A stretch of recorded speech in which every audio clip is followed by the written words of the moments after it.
Yeah, coming up, Sandra Bullock's ex-husband Jesse James is going to break his silence, and we're going to show you his very first television interview. That's shortly. But I tell you, there is no denying that cycling on the road can be dangerous. Recently, a 65-year-old Sydney cyclist was hit by a car and, can you believe, left for dead. Then a 46-year-old Melbourne cyclist was chased and assaulted by a motorist. And the latest attack, a 71-year-old Sydney woman, has died after a cyclist sped past her, then got off his bike, walked up to her and pushed her to the ground. A witness said the cyclist, who was on a mountain bike, said the woman was in his way. This morning, to look at this issue, cyclist Nathan Besh joins us, along with motoring expert Ian Luff. Gentlemen, good morning. Good morning. Good morning.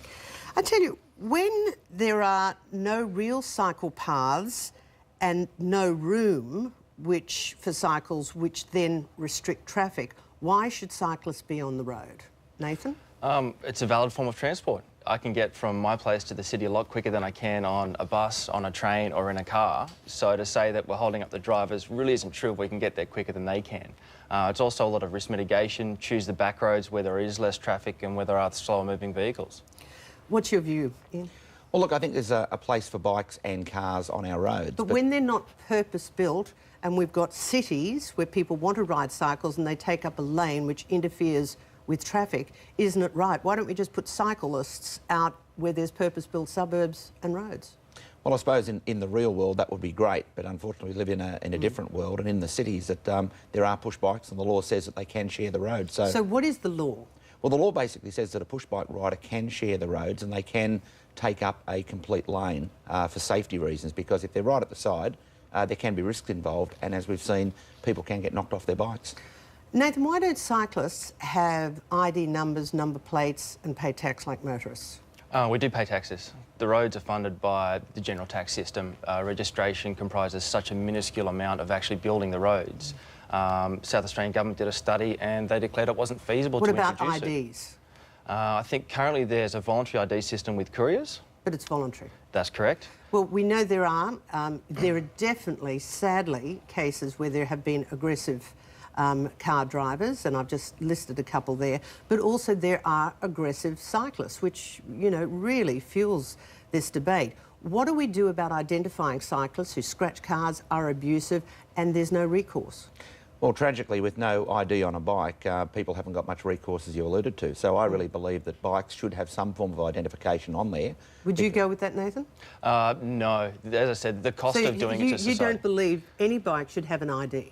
No, not a bike. Perhaps a rider would be the only feasible way to do it. To put it on a bike, having a metal plate, if you have an accident, it's just going to shred you to pieces. It's not feasible. The cost benefit to society isn't there to warrant putting the system. Why shouldn't you be identified like a car driver? I have no issues being identified. As I said, I would happily wear a number. I've got no problems with that. But if somebody's going to commit a crime, how many times have we seen on the news where police are looking for a blue Commodore with New South Wales plates?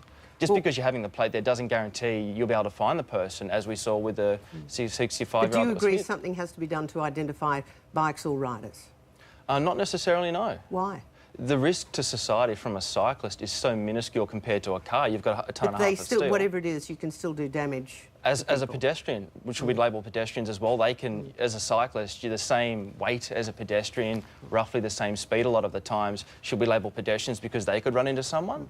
It's not feasible. If we're looking this morning, front page of the Daily Telegraph, no money for jams, and it says, secret reports say we are now in New South Wales stuck for the next 20 years with roads just getting worse and worse and worse, which cyclists will go, whoopee, we're going to ride out there on our cycles. But the trouble is more cyclists get on the road, clog up the even difficult traffic. And this is suggesting that Christina Keneally has committed $158 million to bike paths which will withdraw traffic lanes.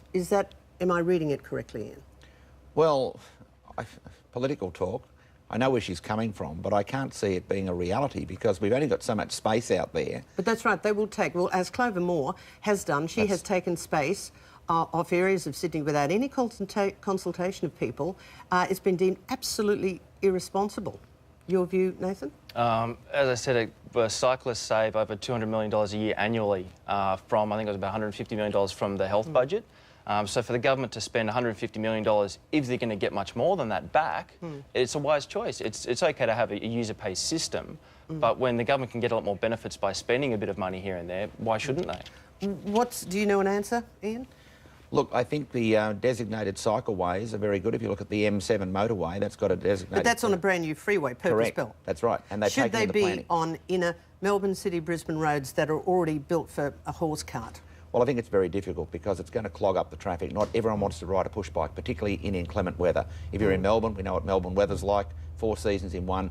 It's very unrealistic and it's a little bit of a fad. There's a lot of bikes out there, I know, but people get on their bike, they get all excited about the exercise, and in many cases, it lasts for a short period of time. Yeah, it's a tough answer. It's also a dangerous one. But gentlemen, Nathan, Ian, thank you very much for your time this morning.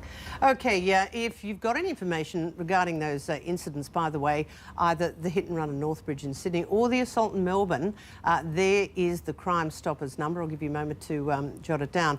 Okay, drivers, okay, cyclists, this is your chance to give us your input.